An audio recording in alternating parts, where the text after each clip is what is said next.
Assalamualaikum warahmatullahi wabarakatuh. Saya pasti semua orang pernah ada pengalaman menjalani pemeriksaan kesihatan atau medical check-up sama ada di hospital kerajaan atau di hospital swasta. Dalam bahasa Jepun, pemeriksaan kesihatan disebut sebagai Kenko Shindang dan pemeriksaan kesihatan di Jepun lebih kurang sama seperti di Malaysia. Sejak saya mula bekerja di Jepun, saya menjalani pemeriksaan kesihatan yang ditanggung sepenuhnya oleh syarikat tempat saya bekerja. Pada waktu tertentu, akan keluar notis di laman sesawang syarikat beserta link URL untuk para pekerja mendaftarkan diri serta tarikh yang sesuai dengan jadual masing-masing. Tempat untuk menjalani pemeriksaan kesihatan tidak terhad kepada satu tempat sahaja.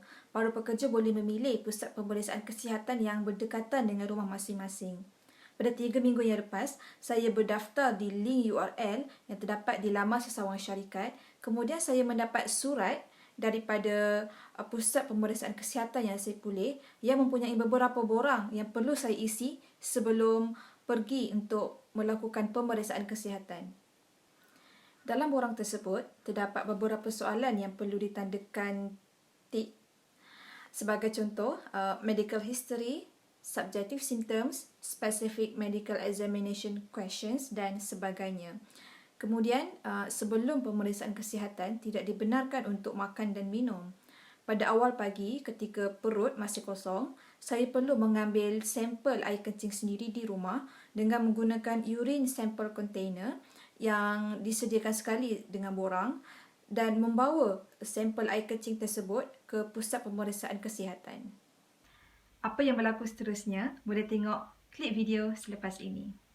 例えば君の顔に昔よりシワが増えてもそれでもいいんだ僕がギターを思うように弾けなくなっても心の歌は君で溢れているよ高い声も出せずに思い通り歌えないそれでもうなずきながら一緒に歌ってくれるかな割れんばかりの拍手も響き渡る歓声もいらない君だけ分かってよ分かってよ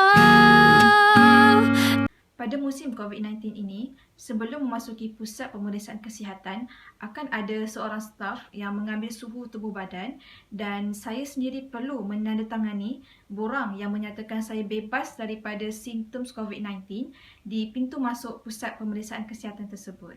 Kebiasaannya, keputusan pemeriksaan kesihatan akan keluar dalam masa 2 minggu dan keputusan tersebut akan dihantar ke rumah melalui pos. Tetapi, keputusan itu juga boleh disemak lebih awal dengan menggunakan apps. Sebagai contoh, di pusat pemeriksaan kesihatan yang saya pergi, terdapat apps yang dipanggil Karada yang diambil daripada perkataan bahasa Jepun yang bermaksud tubuh badan. Pusat pemeriksaan kesihatan yang saya pergi amat selesa, ada wifi, loka persendirian di mana saya boleh menukar baju dan menyimpan barang. Malah setiap orang selepas habis pemeriksaan kesihatan akan mendapat air botol percuma. Itu saja sedikit pengalaman yang saya boleh ceritakan dalam melakukan pemeriksaan kesihatan di Jepun. Saya harap semua orang akan menjaga kesihatan terutamanya pada musim pandemik COVID-19 ini dan jangan lupa untuk sentiasa pakai tutup muka walau di mana sahaja anda pergi dan jaga jarak sosial. #duduk di rumah dan #kita jaga kita.